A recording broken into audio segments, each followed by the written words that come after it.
Bonsoir à toutes et à tous et merci de nous rejoindre pour ce nouveau format que nous inaugurons ce soir dans le cadre de notre campagne. Et il s'agit donc Noni Ambagaï pour Dizot. Et ce soir, nous accueillons quelqu'un qui est un amoureux de la Martinique, qui est un humaniste engagé pour la défense de la vie, j'ai presque envie de dire, sous toutes ses formes. Il est médecin réanimateur, chef du service d'anesthésie du CHU. Et j'ai presque envie de dire que c'est quelqu'un qui se bat tous les jours pour la Martinique, pour la santé des Martiniquais, et qui a un regard particulier sur notre société, comme il s'est décrit lui-même, un peu lanceur d'alerte malgré lui. Mais aujourd'hui, donc, je suis vraiment très content d'accueillir Thierry Lebrun pour ce petit moment d'échange autour d'une problématique qui est extraordinairement sensible et importante pour nous, c'est les sargasses et leur impact sanitaire. Où en sommes-nous? Donc, merci de l'accueillir. Alors, c'est vrai que dans une conférence, on pourrait applaudir et tout le monde aurait les micros ouverts. Donc là, Thierry, au nom de tout le monde, regarde, on peut même le faire sur les écrans. Là, regardez, voilà, on peut applaudir comme ça avec les petites icônes. Donc, merci vraiment d'accueillir Thierry et merci de nous faire l'amitié de ce petit moment d'échange et de partage. Merci Daniel. Donc, je suis pas chez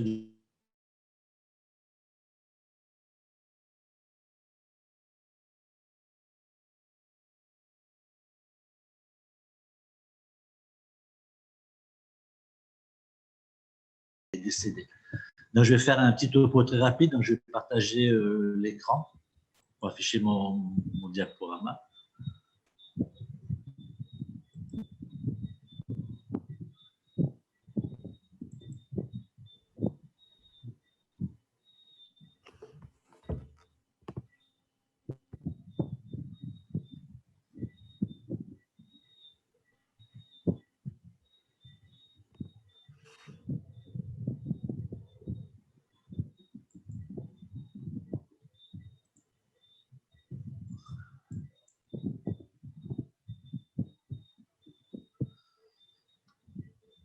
Bon, je commence par une image d'une baie remplie de sargasses qui vient d'arriver. Image à côté, vous voyez ce que ça fait au bout d'un certain nombre de temps.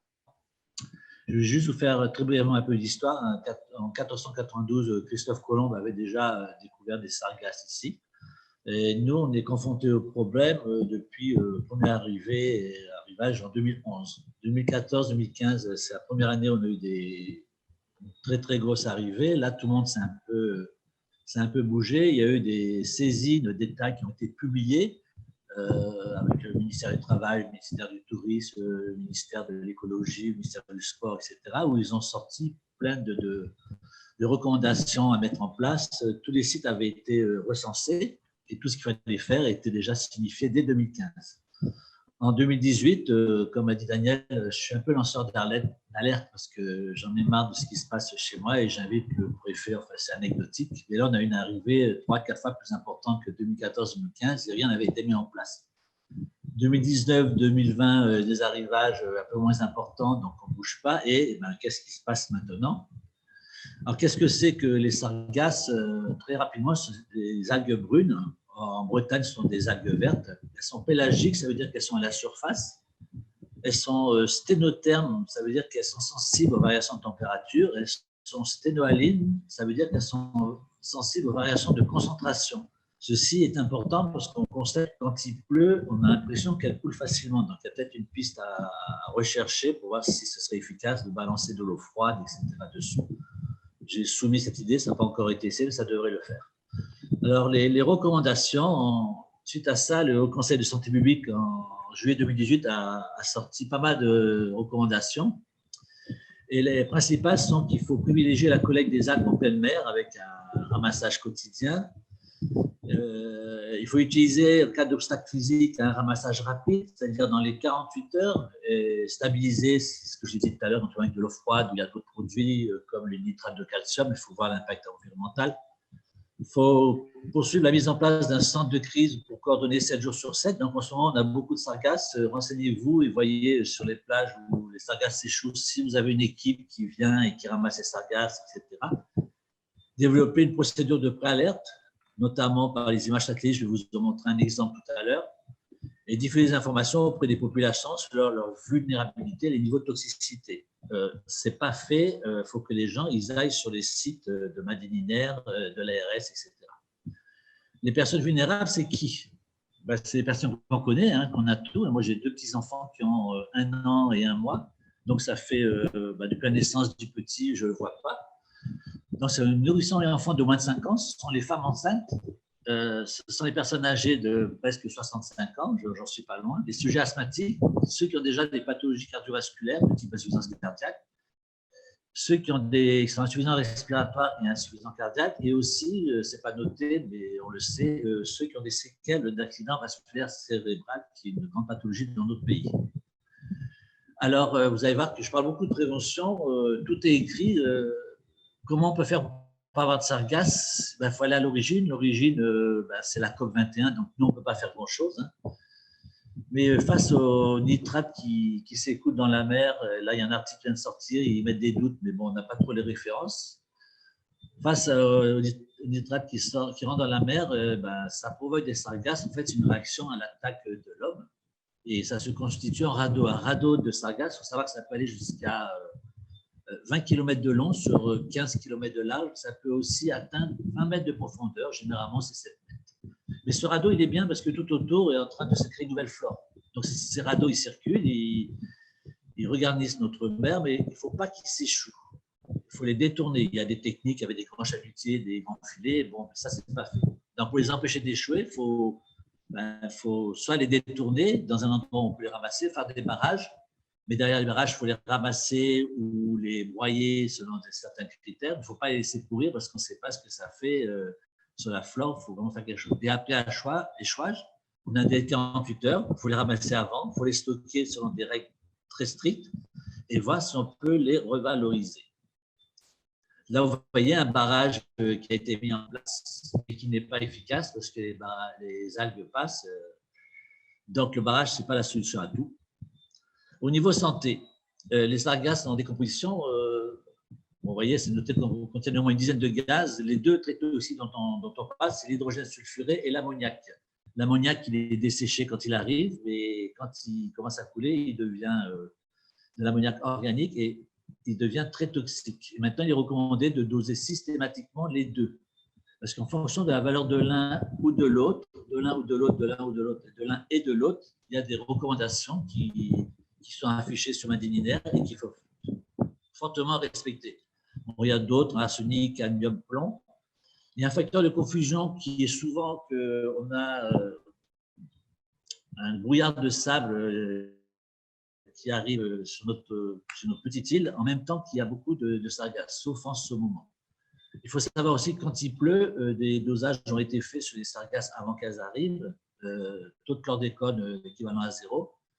Et quand il pleut et que l'eau s'écoule, il y a eu des analyses qui ont montré que le taux de sargasses était très élevé à des niveaux hautement toxiques. Et quand on ramasse ces sargasses n'importe comment, c'est-à-dire avec des pelles non squelettées, non perforées, on ramasse du sable et de l'eau qui contient de la chlordécone et qu'on remet non en respectant les normes sur des terrains, donc on serait intoxique.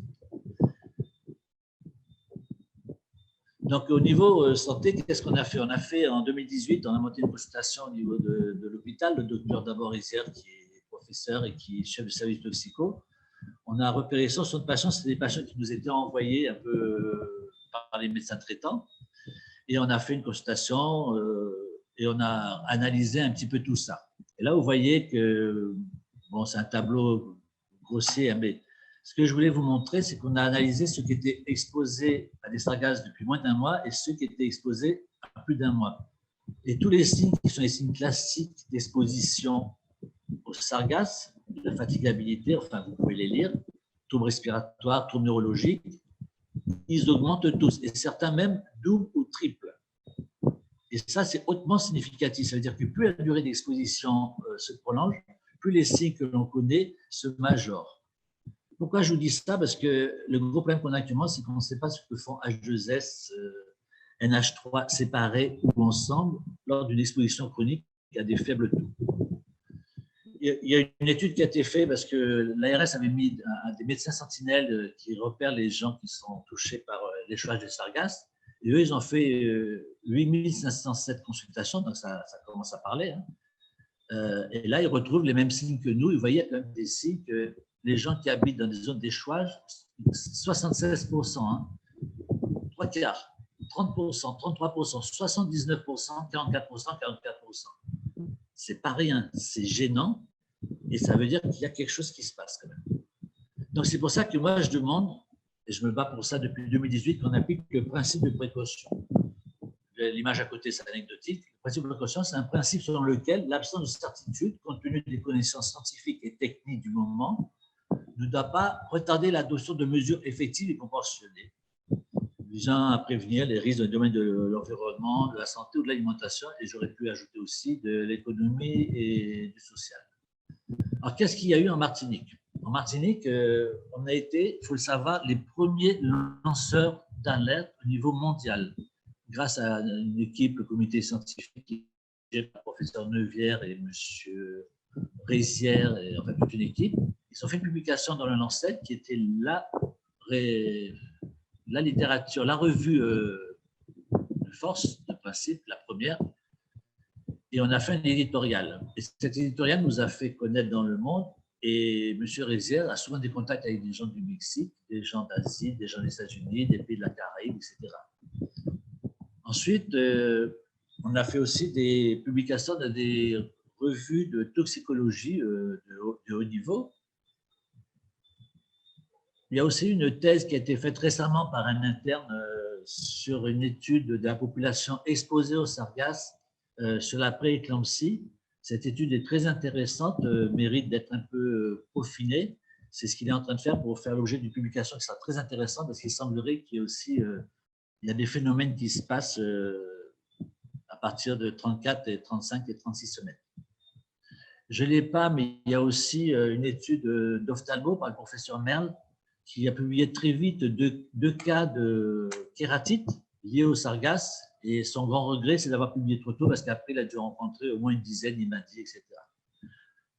Vous êtes au courant qu'en 2019, en octobre 2019, en Guadeloupe, il y a eu un symposium mondial où il fallait proposer des projets et au niveau du CHUM, on a proposé un projet scientifique qui s'appelle le Sargass Care. En fait, c'est une étude sur la population exposée, non exposée dans différents domaines. Et on a été lauréat par l'Agence nationale de recherche. Lauréat, ça veut dire qu'il nous subventionne notre recherche, parce qu'il faut de l'argent pour acheter des appareils, pour prendre quelqu'un pour aller sur le terrain, faire des mesures, etc. Et l'autre partie de ce financement devait se faire par la CTL et par la Guadeloupe. La Guadeloupe, très rapidement, le professeur Neuvière, qui est le leader scientifique de l'hôpital, a eu des difficultés parce qu'on a essayé, enfin, il vous expliquera mieux que moi, mais c'était compliqué au niveau relationnel parce qu'on voulait lui imposer des gens, ça ne correspondait pas. Donc la Guadeloupe est partie et la CTM, on a eu du mal à les contacter parce qu'ils devaient participer à grande hauteur. Et en fait, depuis, je crois, c'est septembre 2020, ils nous ont promis que par rapport au fonds fédéral, on les aura et on n'a toujours rien. C'est dommage parce que maintenant, on n'est plus leader au niveau mondial, on attend et il y a plein de choses qui se passent et c'est vraiment dommage qu'on perde du temps sur ce domaine-là. Il y a un autre projet qui est Sarimet, qui a été financé par la Fondation France. Le leader, c'est Madame Ménès, qui est anthropologue, qui travaille ici à l'université, qui vit ici et un petit peu en Bretagne quand elle fait la recherche là-bas dans le laboratoire. En fait, c'est une recherche interdisciplinaire qui regroupe beaucoup de monde, des artistes, des scientifiques, des philosophes, des gens du terrain, etc. Et c'est une étude qui lie le social à l'économie en liant entre eux tout ce qui est médical, santé, etc. Donc, on travaille étroitement avec elle. Elle est actuellement sur le terrain et elle ne le dit pas, mais elle fait elle-même, elle sert un petit peu de cobaye pour analyser tous les jours ce qui se passe en fonction de l'endroit où elle se situe. Donc, j'ai fini mon topo. Je pense que j'ai respecté le temps. Je voulais juste vous montrer un truc tout à l'heure parce que je vous ai parlé de satellites. Vous voyez, là, vous avez sur votre gauche une image satellitaire qui nous dit attention, les sargasses arrivent sur la côte, etc. Vous voyez ce qu'on voit là, voilà ce que ça représente. On reconnaît la presqu'île de la Caravelle. OK, mais là, si vous avez un arrivage massif, ça sert à quoi de savoir s'il arrive? On ne sait pas comment les ramasser, on les ramasse mal, on les stocke mal, etc. Donc c'est bien beau, mais nos pêcheurs sont totalement capables de le faire. Ils ne détruisent pas leur DCP parce qu'ils connaissent très bien les courants, etc. Et ça, c'est parce qu'il y a beaucoup de personnes qui gèrent des sociétés importantes ici, qui nous aident, hein, l'ADEME, l'ADEAL et tout, qui ont des grandes connaissances. Mais vous savez, la Martinique, ce n'est pas la Bretagne, ce n'est pas la Guadeloupe. Mais tous ces gens-là, comme on dit chez nous, c'est un peu des sachants et la discussion est un peu difficile entre nous. Je continue, ça c'est hyper important. Ça fait de plus haut. Vous voyez tout ce qui est là, les petites couches et les sargasses, c'était pris le 17 janvier 2019. Ici, vous avez un autre domaine qui est juillet 2011. Regardez les petites taches rouges que vous avez, là, sporadiques, et regardez ce qui se passe en 2018. C'est-à-dire que c'est un phénomène qui continue. C'est important de dire que c'est en train de se pérenniser parce que la catastrophe sanitaire ne marche pas parce qu'ils disent que c'est tous les ans, etc. C'est pas exceptionnel. Et dernière image, j'ai fait exprès pour vous choquer, ça c'est une barrière végétale, ça a été écrit en 2018, je crois, de 8850 km qui est en train de se constituer entre l'Afrique et l'Amérique. Donc, en gros, il y a une barrière végétale qui se fait ici. En gros, on est encerclé au niveau du bassin caribéen par les sargasses. Si, au niveau santé, on hésite à faire quelque chose, je pense qu'au niveau écologie mondiale, etc., il faut vraiment s'exciter et y aller, sinon à un moment, ce sera beaucoup trop tard. Je vous remercie. Merci beaucoup, Dr Lebrun, pour cette présentation claire sur les sargasses et sur leur impact sur le monde et notamment sur la Martinique. Donc maintenant, nous allons passer au temps des questions-réponses. Et nous avons déjà une première question. Donc, alors, quelles sont les transformations probantes des sargasses à ce jour? Transformation probante, c'est-à-dire au niveau de la revalorisation ou quand elles échouent et qu'on ne fait rien. Moi, je ne sais pas, je pense que c'est transformation probante quand elles échouent. C'est ça? Oui, oui, allez-y. Alors, quand elles s'échouent, elles sont plus en milieu d'équilibre entre l'eau et l'atmosphère, et elles n'ont plus d'eau sous elles. Donc, elles rentrent dans un mécanisme anaérobie. Et là, eh ben, la cellule elle meurt à l'intérieur, c'est très compliqué, mais je vais simplifier au maximum. La cellule meurt, tout ce qui est énergétique au niveau de la mitochondrie est très atteint et il n'y a plus de possibilité de produire de l'oxygène. Donc, elle s'écroule, c'est le mécanisme anaérobie, et là, elle libère de l'H2S, de l'ammoniac, etc. Et ça, ce n'est pas bon pour la santé. Alors, si on est très près, ça peut être très grave, hein, parce qu'il y a des poches de gaz. Et si on est loin, en fonction de la distance, on est atteint par des taux qui sont mesurés géographiquement par Madine Iner pour l'ARS. Voilà. D'accord, merci beaucoup pour la réponse. Nous avons une deuxième question. Lorsque nous voyons les dégâts que les sargasses infligent aux matériaux des habitations, il y a de réelles craintes pour la santé des habitants directement exposés et pourtant les autorités, notamment l'ARS, ne paraissent pas prendre de vraies mesures pour sauver la santé des Martiniquais. Qu'en est-il concrètement? Donc tout le monde, c'est le bon sens. Hein. Le bon sens de chez nous, c'est que si ça atteint l'électronique, et ça atteint l'électronique, hein, les gens qui sont au bord, ils perdent leur frigidaire, leur gazinière, plein de problèmes dans le système électronique des voitures, etc. C'est qu'il se passe quelque chose.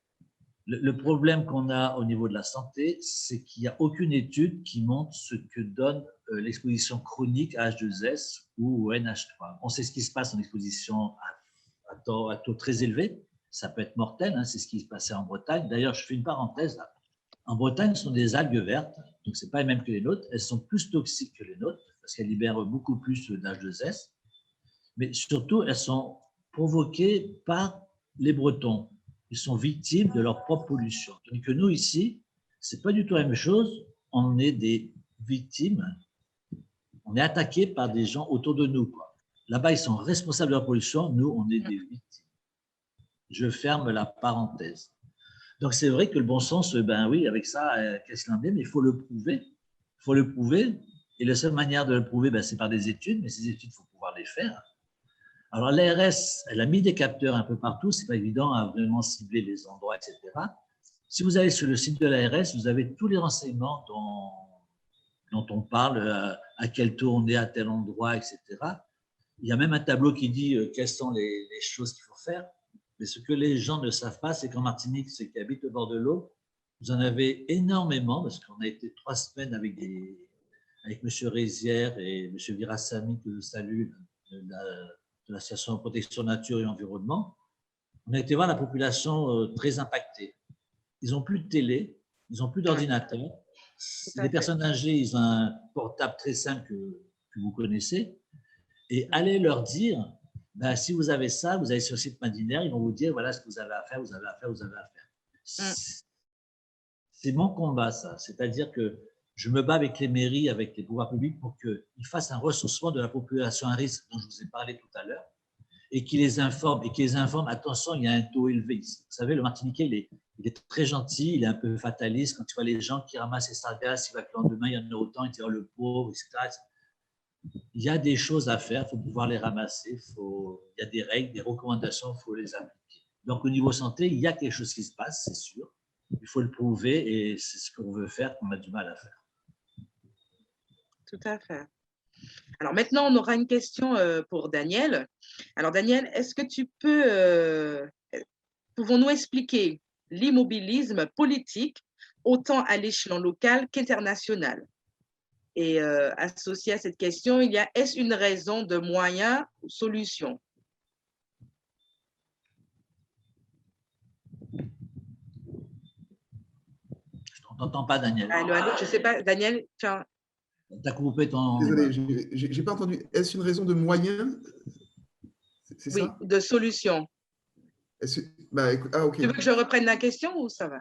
Non, ça va. C'est la dernière partie que je n'avais pas bien entendue. D'accord. Je pense en entendant Thierry, finalement, il y a quelque chose qui est consternant. C'est de dire qu'il y a aujourd'hui des personnes qui sont mobilisées, qui ont fait des propositions et que ces personnes, tout simplement, ont juste besoin d'être entendues, d'être accompagnées et surtout, je ne veux pas croire qu'une question de financement aujourd'hui puisse être non prise en compte, comme ce que j'ai entendu sur Sargasquair. C'est-à-dire que la priorité, bien évidemment, c'est de débloquer des fonds. Alors, quand Thierry nous dit tout à l'heure que malheureusement, nous avons perdu le leadership, c'est dommageable parce que nous avions l'opportunité d'être ce que nous souhaitons toujours, d'être en apport au monde. C'est-à-dire que nous avons un territoire certes petit, mais concerné par cette interconnexion avec la Caraïbe et que nous avons l'opportunité de faire avancer une cause mondiale. Et ça, c'est dommageable. Donc, premièrement, bien évidemment, débloquer la question des fonds sur Sargasquair. Deuxièmement, mais financer ou cofinancer en tout cas la question des études et de la recherche.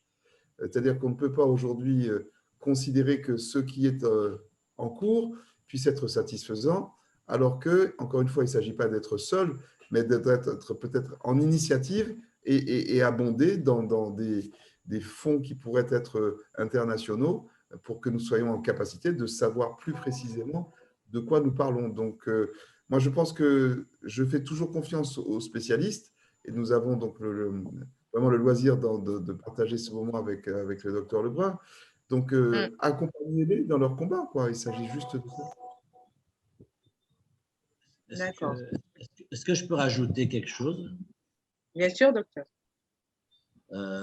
Jusqu'à présent, les fonds annoncés pour nous aider au niveau anti-Guyane, qui vaut à peu près à 12,5 millions d'euros, la Bretagne a reçu 600 millions d'euros. Mais c'est ça, voilà. Ici, tout le monde sait que les mairies ne sont pas très à l'aise financièrement, qu'il faut les aider. On sait qu'il y a des fonds FEDER, et moi, cette semaine, je vous assure, j'étais vraiment… je me suis né parce qu'il y a des sargasses autour de moi. J'étais vraiment très triste quand j'ai vu l'article. Je suis content que le projet qui a été lauréat, etc., sur une étude sur l'impact des sargasses sur les appareils électroménagers ait reçu un fonds, des subventions par la CTM. C'est génial pour voir si on ne pourrait pas modifier les assurances. C'est très, très bien. Mais nous, ça nous fait de la peine, parce que la santé de la population est aussi, au moins aussi importante. Parce que s'il n'y a plus personne, ça ne sert à rien d'avoir d'appareils électroménagers. Et que nous, on nous ignore depuis septembre 2000, bon, tant pis, on avance. Hein. Donc, l'argent, je pense qu'il y est. L'État a fait des choses. Moi, ce que je déplore, c'est que tout est écrit depuis 2015.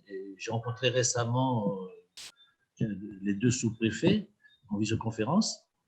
Ils nous ont dit tout ce qu'ils font. Hein. C'est vrai que c'est long. Ils ont en plus la chlordécone, ils ont en plus la Covid cette année. Mais depuis 2015, quand même, c'est pas normal qu'on ne sache pas encore faire quels sont les barrages qui marchent à tel endroit et qu'on n'ait aucune machine pour ramasser les sargasses échouées dans des zones un peu difficiles. Une grande plage, c'est facile. Hein. C'est très facile. Il y a des appareils pour ça. On n'a pas pris les meilleurs. Mais bon, il y a des appareils.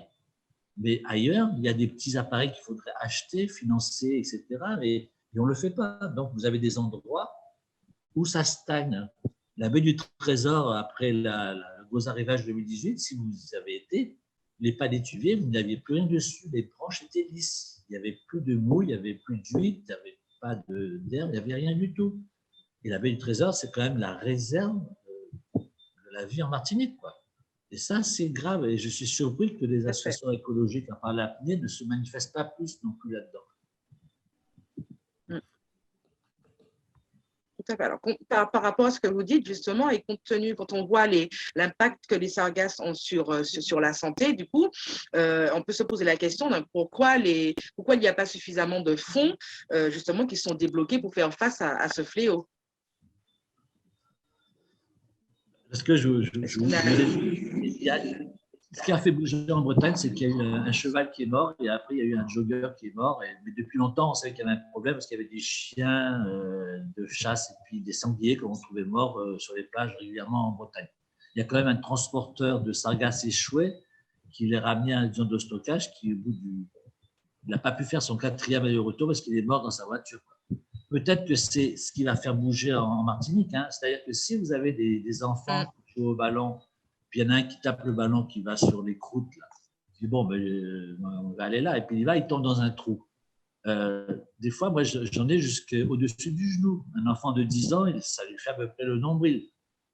C'est un peu le principe du sable mouvant. Il ne va pas aller au fond, mais ce n'est pas facile de s'en sortir. S'il fait exploser une bulle, comme le mec qui ramasse les sargasses avec sa petite machine, tout ça, et qui monte d'un seul coup à 500 ppm, entre 300, 500, voire 700 ppm, c'est mortel. Au bout de 3 minutes, s'il n'est pas sorti, il est mort. Je ne le souhaite pas, hein. Ce n'est pas du tout ce que je souhaite, c'est pour ça que je tiens à signaler d'alarme. Que théoriquement, on devrait aussi baliser les zones d'échouage du sargasse et prévenir. Moi, quand je me balade devant, je vois des gens, je dis, monsieur, ne pêchez pas là. Je vois qu'ils avancent dans leur truc, je fais, ne faites pas ça, parce que si vous exposez une… J'ai même vu une fois quelqu'un avec une cigarette allumée. Si le gars, il jette son truc là où il allume, il descend, ça va s'enflammer. On le sait tout ça. Donc, voilà. Tout à fait. D'accord.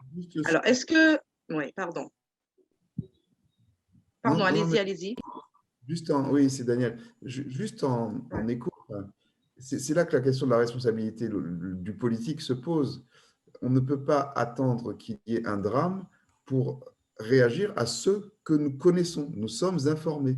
Donc, comme Thierry, bon, j'ai participé à ce programme concernant voilà, le remplacement des appareils électroménagers qui sont effectivement impactés par cette situation-là. Mais je pense que la vie est la chose la plus importante. Donc, pour nous, et c'est là que je me dis qu'il est temps que Chemin d'Avenir puisse prendre les responsabilités au sein de ce pays, parce que nous avons vraiment l'opportunité, et ce n'est pas une question de moyens, c'est ce que je voulais dire, parce que les moyens, ça se trouve. Voilà. Donc, je crois qu'il y a vraiment un déficit de volonté politique, et c'est ça qui est dommageable. D'accord. Merci beaucoup. Alors, est-ce que il y a une possibilité de transformation des sargasses? Et si oui, y a-t-il une filière économique d'avenir à développer? Alors, nous avons en Martinique la société Holdex qui fait des composts, qui a eu un premier financement de une somme, enfin, peu importe, c'est pas ça l'important. Pour faire des composts, actuellement, on a posé la question à la sous-préfecture, on ne sait pas totalement où ça en est, ce projet, si ces composts sont vraiment efficaces d'utiliser. C'est un peu surprenant parce qu'à Saint-Lucie, il y a quelqu'un qui a eu un award distribué par les États-Unis parce qu'il fait des composts et on doit avoir peut-être des normes plus strictes que ça, etc. Par contre, ce que l'on sait, c'est que sur 100 grammes de compost qui vont être produits, il n'y aura que 6 grammes il y aura que 6 grammes de sargasse dedans. Donc, vous voyez la quantité de sargasse qu'il faut traiter pour y aller dedans. On a eu des propositions ici. Il y a un monsieur franco-hollandais qui s'appelle Van der Sar, je crois, qui a demandé à avoir un terrain plat parce que lui, il s'était engagé à traiter, à revaloriser les sargasses, quelles que soient leurs conditions de ramassage et leur stockage, pour faire des matériaux de construction. Oui, il a eu des difficultés à avoir un terrain et je pense que de Guerlas, il en a vraiment marre. Et au moment où il lui a proposé, il n'a pas donné réponse, il est parti. Et je l'ai rencontré sur le réseau Facebook il n'y a pas longtemps. Et c'est vraiment dommage. Il y a des choses à faire, il y a des matériaux de construction, il y en a qui font du papier, on peut faire du biocarburant, etc. Moi, je pense, mais ça n'engage que moi, je pense qu'en Martinique, vu le terrain, tremblement, etc., ce qu'il faudrait, c'est qu'on sache bien les ramasser, bien les stocker, bien les faire sécher, les compacter et les expédier dans des pays demandeurs. Il y en a, la Bretagne, par exemple, ils ont des entreprises qui font des demandes et tout. Et puis, il y a de la recherche, on peut voir si on peut faire de la peinture. Il y a des projets qui sont sortis, qui ont été exposés lors du symposium mondial en 2019. Mais ça non plus, ça n'avance pas, quoi. Il y a urgence, on a l'impression que ça prend son petit bonhomme de chemin. C'est vraiment dommage. Mais je crois qu'il y a plein d'idées. Au début, souvenez-vous, quand ça arrivait, Sargasse, il y avait plein d'articles qui disaient une richesse pour tout à fait. la Caraïbe, etc. Merci beaucoup, docteur. Alors, une question maintenant pour Daniel. Avons-nous les moyens de recenser les populations à risque dont parle le docteur Lebrun?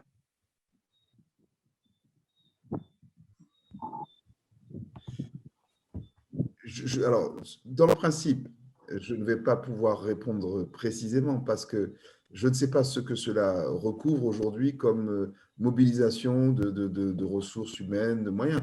Mais ce que je crois, en tout cas, c'est que dès lors que l'on en fait une priorité politique, il faut un partenariat entre la CTM, l'ARS et tous ces acteurs, parce que la CTM seule ne peut pas tout faire, mais elle peut être aussi un agrégateur de compétences et d'initiatives, parce que c'est ça qui me choque, c'est l'inertie dans laquelle nous sommes. Voilà. C'est-à-dire qu'on a un fléau qui est à notre porte et on a l'impression que finalement, encore une fois, donc, quand Thierry parle de recensement des populations à risque, ça semble tellement évident.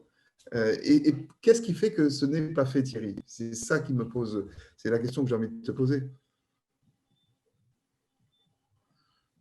Nous, on en a parlé, on a rencontré les maires aussi pas mal, toujours avec les mêmes personnes. On a rencontré le maire de Trinité, le maire du Diamant et le maire de Sainte-Anne, l'équipe. Ce qui choque, c'est que même les maires ne sont pas très informés. Par exemple, cette histoire de population à risque, ils n'étaient pas informés. Mais eux, ils disent, mais comment on peut les recenser, quoi? Il faut du monde. Il faut aller sur le terrain, recenser les gens, voir leur pathologie, etc. Mais il faut une directive. Et ça a été vraiment mon combat avec l'ARS. Bon, c'est vraiment difficile. Avec M. Blateau, avec qui on a beaucoup coopéré, etc., on n'a pas réussi à mettre ça en place. C'est dommage parce qu'il faut informer les gens de ce qui se passe, quoi. C'est pas bien. Il y a quand même des zones. Les gens, ils parlent, hein, quand vous allez sur le terrain, et Mme Ménez, qui fait son étude, là, attend sur des gens très intéressants. Les gens, ils parlent, par exemple, de personnes âgées dans certaines zones qui ont tous disparu. alors qu'avant, ils disparaissaient petit à petit. Ils ont tous disparu.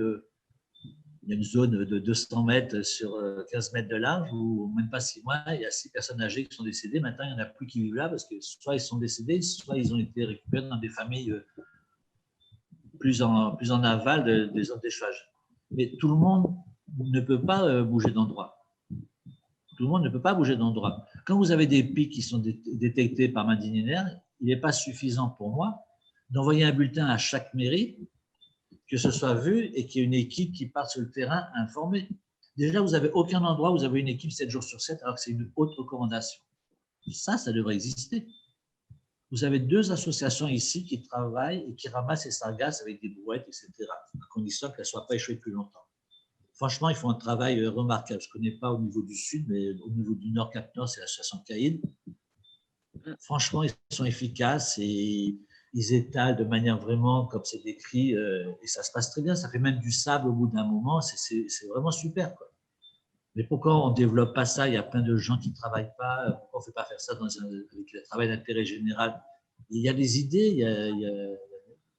Il y a une autre chose aussi qu'on a rencontré quand on a découvert avec les maires, c'est qu'ils nous ont tous parlé du mur de Fort-de-France. Et au bout d'un moment, moi, je ne comprenais pas ce que ça voulait dire. Monsieur Virasamy, lui, il avait compris. Moi, je ne comprenais pas. Et en fait, il s'agissait, le mur de Fort-de-France, c'est un peu comme le mur de Berlin, c'est la CTM, on n'arrive pas à accéder à eux. On arrive à Fort-de-France et après, on n'a plus de nouvelles, on n'a plus ce qui se passe. Peut-être qu'il y a des… Daniel, c'est ce que je pense de la politique, hein, mais peut-être qu'il y a des conflits entre ces maires-là et la CTM, je ne sais pas, mais c'est dommage. Il y a une population. Hein. Peut-être. Pardon? Tu peux enlever peut-être.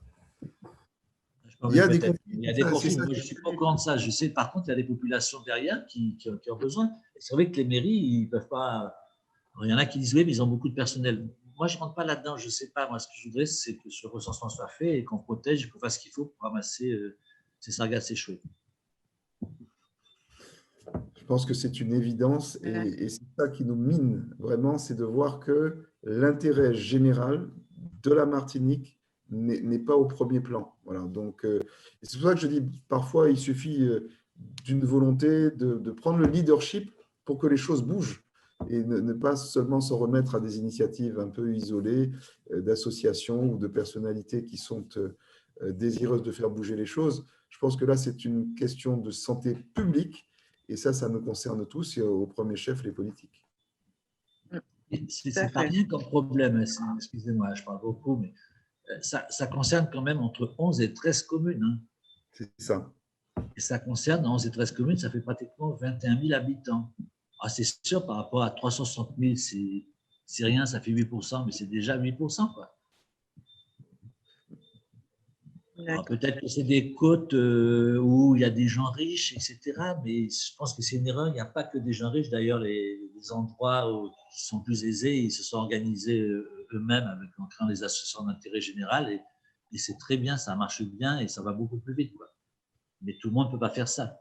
Je voudrais rajouter autre chose aussi, c'est qu'on est un peu responsable. C'est-à-dire que quand il n'y a plus de sargasses, on laisse tout tomber, quoi. On n'entend plus parler de ce problème-là.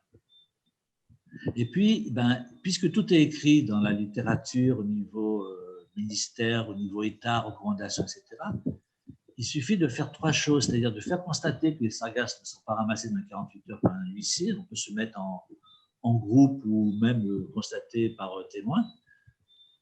On peut aussi faire pas une attestation, mais un certificat par le médecin disant qu'il nous suit depuis un certain moment et qu'il a remarqué que qu'il a les yeux qui brûlent ou qu'il est ballonné alors qu'avant il n'était pas et qu'il habite à tel endroit et c'est tout. Puis dernière chose, avec ça, on porte plainte au procureur de la République pour non-assistance à personne en danger. Ça, c'est ce qu'on dit. On a fait des réunions avec des avocats qui ont dit ça à tout le monde, etc. Se créer en collectif, en petite association, en comité, l'apnée est prêt à nous aider, mais les gens ne le font pas. Donc, ils sont aussi responsables parce que s'ils bougeaient, je pense qu'on aurait avancé beaucoup plus depuis un certain temps, quoi. Tout à fait. Alors, je reviens vers toi, Daniel. C'est vrai que tu as déjà donné des premiers éléments de réponse, mais la question est posée. Donc, comment peut-on expliquer que dans le contexte martiniquais dans lequel nous vivons actuellement, que les autorités ne s'emparent pas du problème? Il y a pas mal de choses à faire et d'acteurs à mobiliser. Et du coup, ben, quel serait le rôle de la CTM pour sortir de cette situation? Chef de file, prendre le rôle de chef de file, de leader. Et en tout cas, c'est vraiment comme ça que nous l'envisageons. Il s'agit donc aujourd'hui d'être fédérateur autour d'une dimension aussi sensible et de renverser toutes ces espèces de querelles et de cloisons dans lesquelles nous sommes enfermés, puisque quel est l'enjeu enfin, ça ne veut, le mur de Fort-de-France, mais ça ne veut plus rien dire, quoi. Aujourd'hui, nous sommes en Martinique, sur un petit territoire, et quel que soit l'endroit où il y a donc ce fléau qui nous menace, c'est un problème martiniquais. Et à ce titre, c'est la CTM qui très naturellement a vocation à être chef de file. D'accord. Et pour toi, comment tu peux expliquer justement que les autorités ne s'emparent pas du problème? Tu vas m'obliger à être désagréable, je n'ai pas envie de l'être. Mais non, mais c'est vrai, c'est-à-dire que ce que nous faisons là, inviter voilà, un expert de la question, tout le monde peut le faire. Il y a Thierry, il y en a d'autres, il y a quelques associations qui sont quand même modèles sur le sujet. Donc, un, être informé, l'information est accessible. Deux, avoir la capacité de déterminer un plan d'action. Parce que c'est quand même ça. C'est-à-dire que, bon, j'anticipe sur ce que je voulais dire à la fin, mais de la même façon que pour les cyclones, il y a toute une codification qui permet de déterminer des degrés d'alerte. Nous savons, quand les sargasses arrivent, hein, elles arrivent, et ben, comme le disait Thierry tout à l'heure, elles arrivent, elles sont là, elles s'échouent, et ça dégage donc ces gaz. Donc, c'est une question d'anticipation. C'est ça qui est important. Donc, ensemble, je dirais vraiment avec l'ensemble des acteurs, encore une fois, ce n'est pas une CTM seule, mais posons les conditions de la manière dont nous allons traiter à travers, encore une fois, une codification, une préalerte, une alerte, et qui déclenche quelque chose. Et je pense que c'est ces plans d'action qui ne sont pas suffisamment mis en œuvre qui fait que ce fléau continue de nous concerner et de nous accabler, comme c'est le cas aujourd'hui. D'accord, merci pour ton retour. Une question maintenant pour… Ah pardon, oui, allez-y. Je fais un petit commentaire encore. C'est mon côté lanceur d'alerte provocateur. Si je peux me permettre, il y a eu un gros arrivage dans la baie de Fort-de-France, je crois en 2018, et puis il n'y a pas longtemps, là, les sargasses s'en vont tout de suite très rapidement, l'armée est mobilisée, enfin, ça y va. Je crois que sur la côte Caraïbe habitent tous les décideurs de la Martinique, très influents politiquement, etc. Et je pense que sur l'autre côte, j'en sais rien, mais c'est mon impression. Je pense que sur l'autre côte, c'est des petites personnes et du fait qu'il y a un conflit, on libère. Je suis persuadé que si le phénomène touchait la côte Caraïbe et pas la côte Atlantique, je suis sûr certain qu'il saurait bouger beaucoup plus vite. C'est mon impression, je me trompe peut-être, mais je vous donne mon impression, je suis là pour ça. Merci. D'accord. Merci beaucoup, docteur. Une question pour vous, du coup. Avons-nous une idée de la cause de l'évolution impressionnante des sargasses? Le réchauffement de la planète, c'est sûr, qui a dévié un peu le circuit, la rotation du Gulf Stream. Tout ça, c'est une science qui s'appelle la courantologie qu'on domine très difficilement.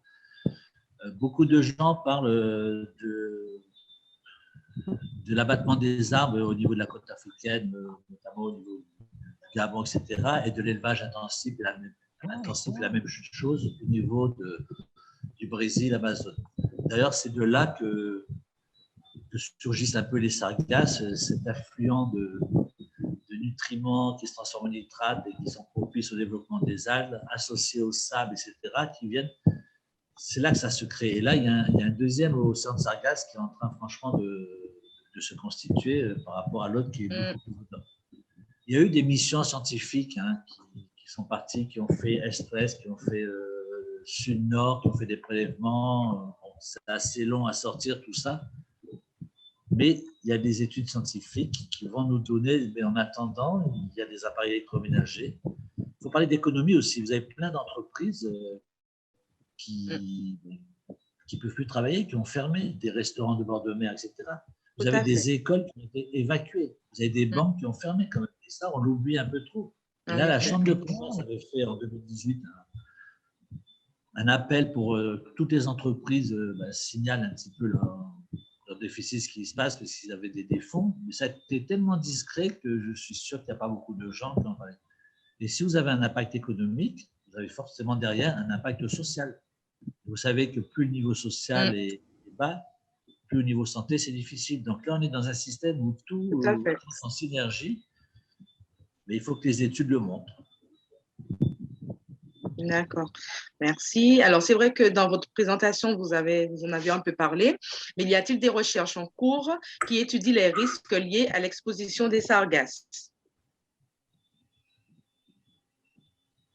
Non, il n'y a pas de recherche en cours. Il y a des projets de recherche, il y a des thèses qui sont faites. On fait plutôt du cas par cas. Grâce à Sarimède, qui est sur le terrain par Mme Ménez et sa petite équipe qui va compter la population, on est en train de mettre en place avec cette personne un moyen d'essayer de détecter les personnes qui sont vraiment impactées par les échouages de sargasses et qu'elle les adresse à la consultation, soit chez le médecin ou à la consultation qu'on a mise en place au niveau de la MENAR le jeudi après-midi pour là qu'on puisse faire des analyses et un peu plus poussées pour voir ce qu'il en est, etc. On ne sait pas exactement ce qui se passe. Je vous dis, il y a 3-4 études, il y a quand même quelque chose qui se passe au niveau des yeux, il y a quand même quelque chose qui se passe au niveau de la prééclampsie. Il y a quand même 8700 personnes qui ont consulté pour des problèmes liés au sargasse. On sait que plus on est exposé, les signes ils doublent, ils triplent, etc. C'est probant, quoi. Il n'y a pas longtemps, il y a une journaliste de France Antilles qui est venue ici. Au bout d'une heure, même pas une demi-heure, elle avait mal à la tête. Et elle m'a dit que ce n'est que le lendemain qu'elle avait plus mal, quoi. Donc, il y a franchement, il faut le prouver. Il faut le prouver. Et il faut commencer vite les études parce que c'est des études qui ont duré au moins 2-3 ans. Donc, depuis 2018, vous voyez, on a déjà perdu 3 ans. On travaille sur le terrain, on fait des petites choses, mais pour faire des études qui portent, il faut vraiment des gros échantillons. Sinon, on va se faire descendre par les reviewers en disant ça ne veut rien dire, etc. D'accord. Et du coup, par rapport à ça, que pouvons-nous faire pour enrayer le problème à notre échelle de simples citoyens?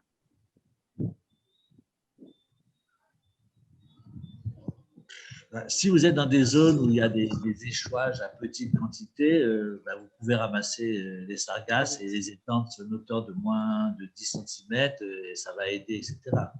Mais ça arrive tellement en énorme quantité que c'est hyper difficile, quoi.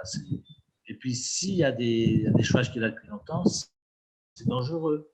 Il faut avoir des tenues, il faut avoir des capteurs d'H2S et de NH3 pour aller sur le terrain, quoi.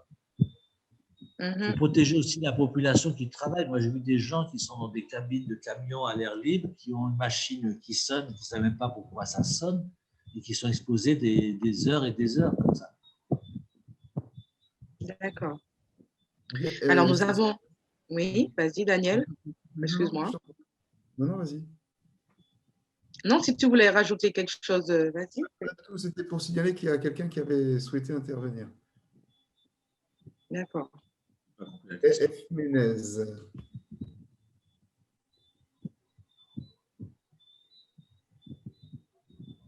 Oui, bonsoir. Excusez-moi, je peux intervenir? Excusez-moi.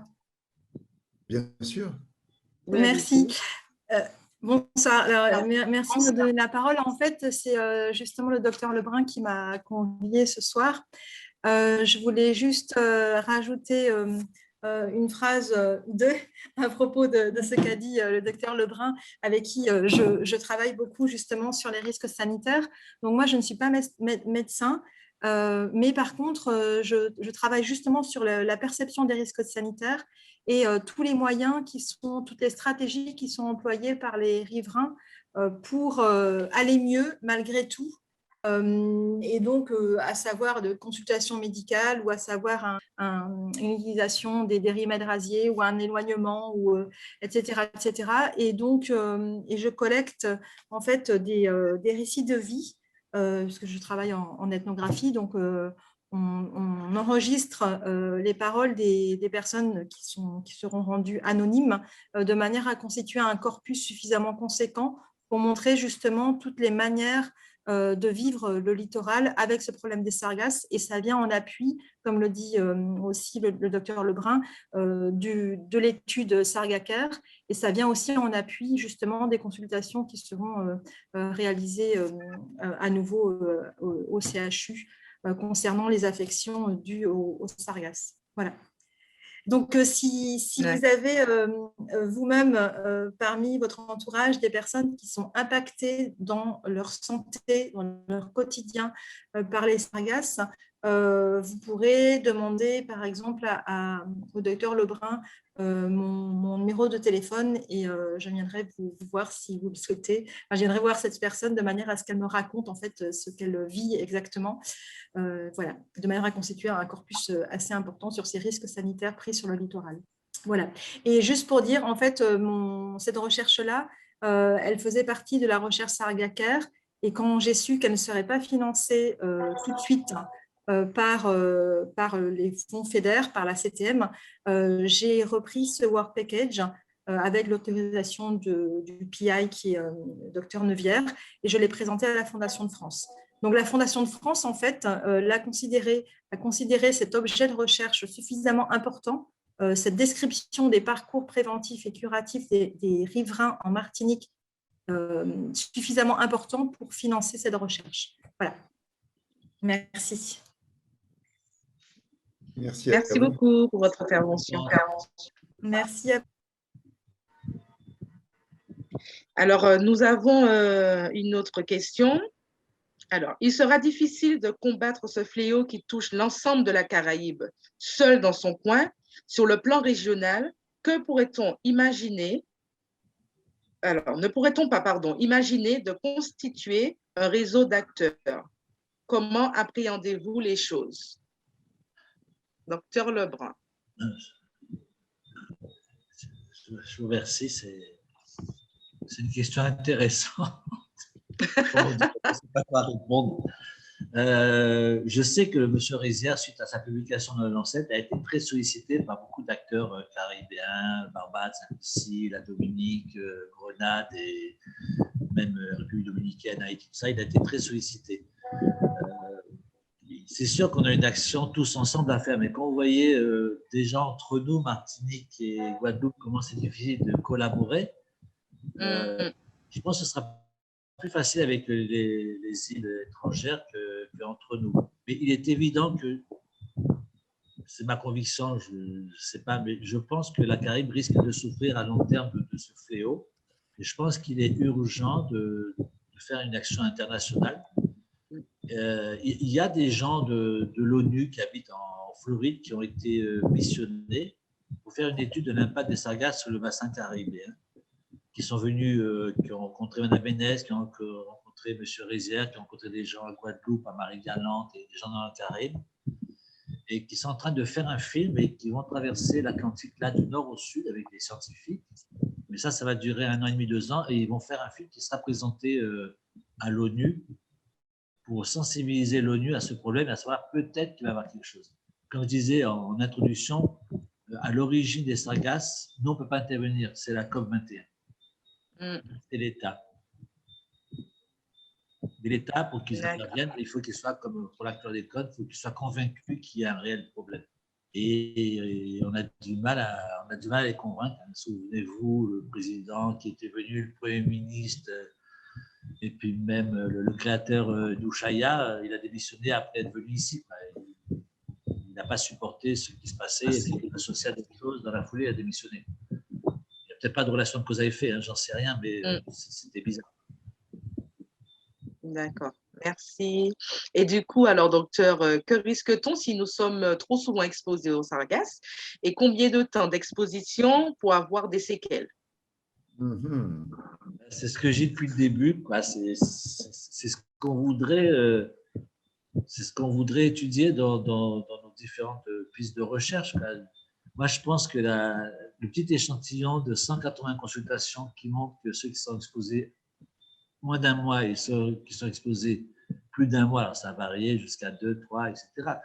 quand on voit là une telle différence, il faut s'inquiéter, mais on ne peut pas le prouver. Je vous dis, c'est vraiment l'arme qu'on nous oppose, quoi. Nous, on dit qu'il y a un problème et les gens en face de nous disent ben, prouvez qu'il y a un problème. Parce que pour l'instant, il n'y a aucune étude qui montre que l'exposition chronique, à quel taux. Ce qui est sûr, c'est que plus on est exposé à des doses fortes et plus la durée est longue, il est évident, c'est le bon sens, hein, comme on disait au début, il est évident qu'il se passe quelque chose dans l'organisme. D'accord. Ok, merci. Alors là, nous allons sur notre dernière question. Le phénomène de pré-éclampsie, peut-on savoir, après être passé par là, s'il y a un lien entre ce drame et les sargasses? Non, non. Je vous dis qu'il y a une thèse qui a été faite là-dessus, justement pour voir, il y a un grand échantillon, il y a quand même 3000 patients qui ont été vus en rétrospective, c'est-à-dire avant, après, avant maintenant, quoi. Et il n'y a rien qui montre la prééclampsie, ça existe depuis des années, c'est pas du tout lié à ça, c'est lié à l'hypertension, c'est lié au diabète, c'est lié à beaucoup de choses, puis il y a beaucoup de choses qu'on ne sait pas vraiment. Mais dans cette étude, il y a une piste. En gros, l'étude a été faite de 1er à 9 mois de grossesse, vous voyez. Et en fait, les courbes sont à pente assez douce, mais si on diminue l'écart, c'est-à-dire qu'on met entre 6-7 mois jusqu'à la fin de la grossesse, là, la courbe est complètement différente et on voit qu'il y a vraiment, il semble, il faut qu'on peaufine et qu'on refasse les stats et qu'on refasse des études là-dessus, etc. Il y a quelque chose qui se passe, on ne sait pas trop quoi. En fait, la thèse est partie sur le principe que l'H2S, c'était bon pour la santé. Monoxyde d'azote qui est provoqué en réaction inflammatoire, c'est bon pour la santé. Mais à petite dose, à forte dose, on ne sait pas. Monoxyde d'azote, c'est ce qui a la réaction à l'H2S quand l'H2S rentre dans l'organisme au niveau de la cellule. C'est un rejet du monoxyde d'azote qui est un marqueur inflammatoire.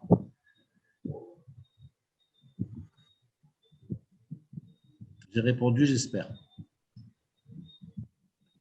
Oui, merci beaucoup, Dr Lebrun. Merci également à Daniel pour vos lumières sur ce sujet. Et du coup, je repasse la parole à Daniel pour pouvoir clôturer le live, sauf si vous avez, Dr Lebrun, un dernier commentaire à faire sur le sujet. Je pense que j'ai tout dit. Hein.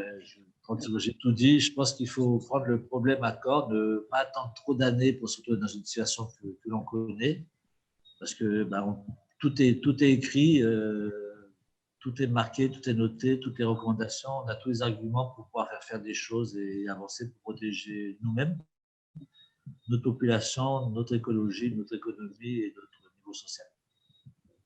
Oui, juste une question à Thierry, puis il y a un monsieur qui veut intervenir aussi. Par rapport aux demandes de financement de fonds européens, quelle est la structure qui serait bénéficiaire de ces fonds? Le CHUM par son laboratoire de recherche. D'accord, c'est pour le labo. Ok.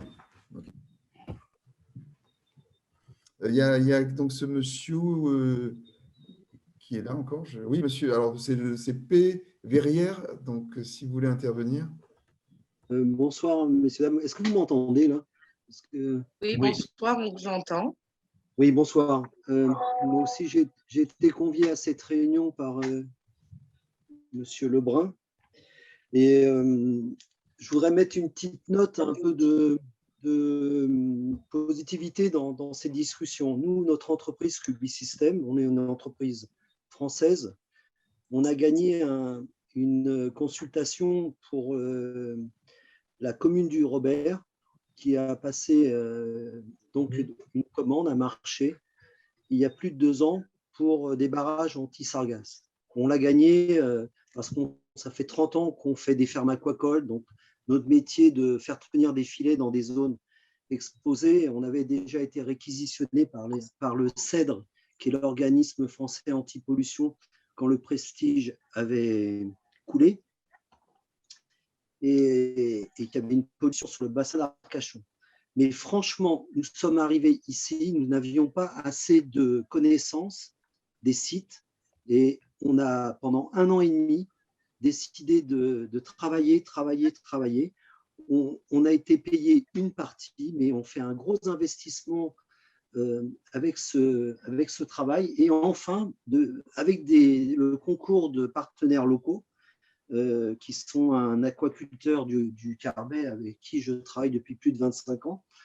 On a changé nos systèmes d'ancrage, on a amélioré nos pièces de liaison. Thierry est vraiment au courant j'essaie de le tenir au courant un peu de tout, mais par contre, on se heurte, comme dit Thierry, quand il n'y a pas de sargasses, tout est long. Par exemple, il y a des filets, on a breveté des nouveaux filets pour la zone où habite Thierry, parce qu'on s'est aperçu que les filets qu'on utilisait n'étaient pas adaptés à la partie bloquante, les barrages devaient être déviants. Et après, avec les services de l'État, ils ont demandé pour protéger la zone de corail de faire une poche. Donc, on passait à une partie bloquante. Et ces filets, ils sont financés par nous depuis le mois de septembre. Ils sont en stock au Robert, chez un industriel qui s'appelle Découpe Laser, qui habite aussi là-bas. Pourquoi ? Parce que ça prend du temps d'avoir les financements pour la commune, pour les fonds européens. Il faut faire les dossiers. Ça, c'est le premier problème. Deuxième problème qu'il y a, c'est la maintenance. Il faut savoir que les barrages qu'on a mis en place n'ont pas du tout été entretenus pendant plus d'1 an et demi. Et là, on vient de remettre celui par exemple, de Sable Blanc, la baie de Saint-Pé. Les gens sont très satisfaits parce qu'il fonctionne en barrage déviant. Mais on a été obligé de retirer presque 200 kilos de coquillages qui étaient sur les filets, faute de cette maintenance, tous les mètres. Hein. J'ai des photos, je vous montrerai ça. Mais le côté positif, c'est que nous, en tant que marins, en tant que spécialistes, nous, maintenant, on peut dire qu'on sait faire des barrages. Voilà. Des barrages déviants, mais on ne pourra jamais garantir que ça fonctionne tout le temps s'il n'y a pas la maintenance et s'il n'y a pas le système de ramassage ou de pompage ou de travail nécessaire pour résoudre les problèmes quand il y a des gros arrivages. C'était une petite note d'optimisme que moi j'ai, parce que ce n'est pas facile quand on travaille ici, de voir que nos systèmes d'ancrage n'étaient pas suffisants, de voir que nos filets n'étaient pas satisfaisants, de voir pour des détails techniques que les liaisons entre les flotteurs n'étaient pas performantes parce que on n'avait pas acheté les bonnes pièces. Et là, dans le cadre du plan de relance, on a fait beaucoup d'investissements d'outillage en métropole. Et moi, je vous dis, on travaille avec des locaux, on va faire nous-mêmes la maintenance, mais ça, c'est pareil, ça prend beaucoup de temps pour obtenir ces contrats. Moi, je ne vous parle que de technique. Et avec Thierry, il m'explique tous ces problèmes de santé. Nous, on sait aussi que quand on travaille sur les barrages, parfois on se sent mal, c'est compliqué, et on sait très bien que c'est un problème de santé publique. Mais par exemple, si vous allez au Robert, il y a un barrage qui va vers le centre-ville et un barrage qui va vers Four à Chaux. Et le barrage vers Four à Chaux, il n'est pas terminé. Pourquoi ? Faute de budget. Ils attendent des subventions, ils attendent, etc. Et moi, ce que je me permets de dire, quand même, c'est que cette pollution vient de l'extérieur et c'est pour moi un problème je dis ça à monsieur Robin, pour moi, c'est un problème déjà de santé publique et c'est aussi un problème de catastrophe naturelle. Et qui dit catastrophe naturelle dit ça ne peut pas être les communes, monsieur Robin, ou la CTM, je ne sais pas comment est organisée maintenant financièrement la Martinique, ou seulement les subventions, les participations européennes. C'est quand même un problème de l'État, parce que c'est comme dit Thierry, cette pollution, elle vient de l'extérieur. Les Martiniquais n'y sont pour rien, quoi. Donc c'est une catastrophe naturelle. Et qui dit catastrophe naturelle, normalement, dit des fonds qui viennent de l'État. Et actuellement, tant qu'il n'y a pas tous ces problèmes, nous, on est entre la mairie et les services de l'État. Nous, on est obligé de s'entendre bien avec tout le monde, mais avec le recul, il y aurait vraiment des moyens à mettre en place et des techniques de maintenance à mettre en place, des emplois donc à créer. Et c'est un véritable travail, quoi. Mais moi, je vous invite, pour ceux qui sont intéressés, qu'on les emmène avec un pêcheur local avec qui on travaille, qui s'appelle Claude Marie-Madeleine, qui est très, très, très compétent, pour vous présenter notre travail et vous donner un peu d'espoir. Mais par contre, il faut des moyens. Nous, on a été reçus. Pourquoi? Parce qu'on était moins cher au mètre linéaire que certains autres fabricants. Mais le fait d'être moins cher, on a adapté notre produit d'une façon de le mettre en diagonale. Je ne vais pas rentrer dans la technique, mais là, on a évolué pour arriver à avoir une réponse technique très positive. Moi, je suis content pour ça. Voilà, j'ai écouté avec attention. Excusez-moi d'avoir pris la parole, mais je voulais donner un petit peu, comme j'ai vu la photo qui me choque que Thierry a envoyée avec, ça c'est mon angoisse, voir un barrage entouré d'algues, quoi. Ça veut dire, mais les filets qui sont sur ce barrage ne sont pas entretenus. Ils avaient même été relevés, ces filets, donc c'est normal que les algues passent. Et quand Thierry m'appelle ou d'autres riverains en disant « mais attention, il y a une fuite, etc. » Mais ça fait 1 mois, la fuite, elle n'est toujours pas réparée. Et nous, on n'est que 3 au niveau de Tubisystème. On ne peut pas s'occuper de cette maintenance actuellement. On ne peut pas s'occuper de cette maintenance. Et une petite fuite, toute la nappe de sargasse va passer. Et après, elle va se mettre au fond de cette baie. Et au bout de 10 jours, ça y est, ou même pas 10 jours, ça dégage des gaz et c'est la pollution. Voilà, excusez-moi d'avoir pris la parole, mais bon, je suis à votre disposition. Si je peux me permettre de rajouter, merci Philippe, c'est important que tu interviennes parce que tu es vraiment sur le terrain. Oui. Moi, il vous a tout dit, tout existe, tous les systèmes pour ramasser les sargasses débloqués, ça existe, il faut juste mettre les moyens. On a la chance, moi j'ai la chance d'habiter le Robert parce qu'on a un maire quand même si on s'est frité souvent, c'est le premier à mettre des barrages quand même.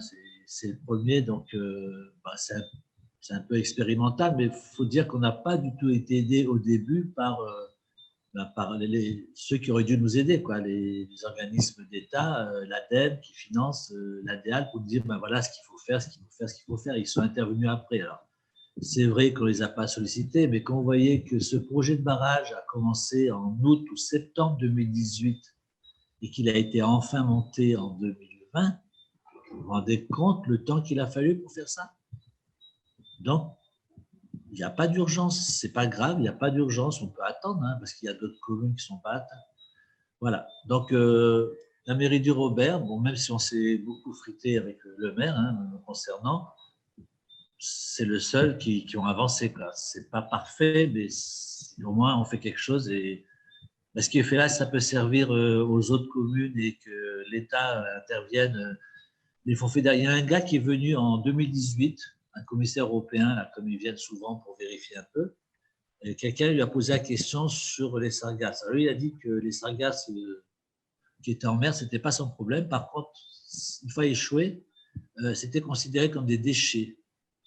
Et que ces déchets, c'était une priorité au niveau de la Commission européenne. Donc, par conséquent, ils pouvaient facilement financer parce que c'est leur priorité au niveau écologie, etc. Et je ne suis pas sûr qu'il y ait des choses qui ont été vraiment faites dedans. Il a fallu plus d'1 an quand même entre le moment où le dossier a été déposé au niveau de la CTM pour qu'on puisse avoir une réponse. Et il y a un article qui est sorti que la CTM faisait barrage au barrage. Je pense que ça a un peu bougé. C'était encore une fois plus provocateur, mais ce n'est pas normal. On a autre chose à faire et c'est tellement évident. Je ne parle plus. Merci beaucoup, docteur Lebrun. Donc, c'est vrai que là, je regarde l'heure, c'est un petit peu avancé. Donc, du coup, s'il n'y a pas d'autres interventions, je repasse la parole à toi, Daniel, pour pouvoir clôturer ce live. D'abord, vraiment remercier Thierry et pour toutes ces informations qu'il a partagées avec nous. Et également donc, les personnes qui sont intervenues en complément, puisque ça nous a permis d'être un peu plus éclairés. Ce que j'ai envie de dire, en fait, juste par rapport à ce qui est devant nous, et notamment donc, la manière dont la CTM doit pouvoir accompagner la lutte contre ce fléau. Je pense que, alors bien évidemment, il y a des éléments législatifs, parce que la reconnaissance de catastrophe naturelle, ça passe par la reconnaissance par l'État. Mais je pense qu'au-delà de cela, nous avons quand même des capacités d'initiative et que la priorité, et c'est ce que je retiendrai et que nous inscrirons d'ailleurs dans ce que nous allons proposer, c'est quand même la partie financement de ce recensement des populations à risque pour qu'on puisse avoir une base et vraiment rentrer dans une logique de démonstration, parce que ce n'est pas parce que le lien de causalité n'est pas établi entre un certain nombre de problèmes sanitaires avérés et ce sujet qu'il n'y en a pas. Et c'est ça qui est dramatique, c'est que nous devions rapporter cette preuve. Donc, je pense que là, c'est quelque chose qui doit nous mobiliser et faire en sorte que nous soyons réellement déterminés à pouvoir donc financer cette étude, en tout cas la cofinancer. Et l'autre plan, puisque ça nous mobilise aussi dans tout ce qui est actuellement en cours, c'est vraiment ce plan de prévention, parce que je crois qu'on ne peut pas s'attendre à autre chose qu'une récurrence de plus en plus affirmée. Et donc, l'enjeu, c'est de prévenir. Et à travers tout ce que Thierry nous a permis de partager ce soir, savoir qu'il y a donc certainement des plans d'action à mettre en œuvre pour prévenir donc l'échouage et prévenir donc tout ce qui est. Et puis parce qu'il faut toujours terminer sur une note positive, c'est quand même autour de cela, il y a quand même des perspectives d'activité et je pense que c'est aussi ça qui doit nous mobiliser pour que nous soyons en capacité donc d'identifier tout ce qui est susceptible autour de ces activités nouvelles, de développer des savoir-faire, des compétences et donc permettre à de la main-d'œuvre locale d'être utilement employée dans le cadre de la résorption de ce fléau. En tout cas, merci à toutes et à tous. Merci de votre participation, de vos contributions, de vos questions qui étaient fort nombreuses et intéressantes. Et rendez-vous donc vendredi prochain, puisque nous avons choisi de faire de ce Nunyan Bagay Poudizot un rendez-vous hebdomadaire qui nous permettra d'accueillir donc voilà, toutes celles et tous ceux qui, lanceurs d'alerte ou pas, ont des choses à nous dire. Donc merci, merci encore à Thierry et à toutes et à tous. Bonne soirée, à très vite et bon week-end.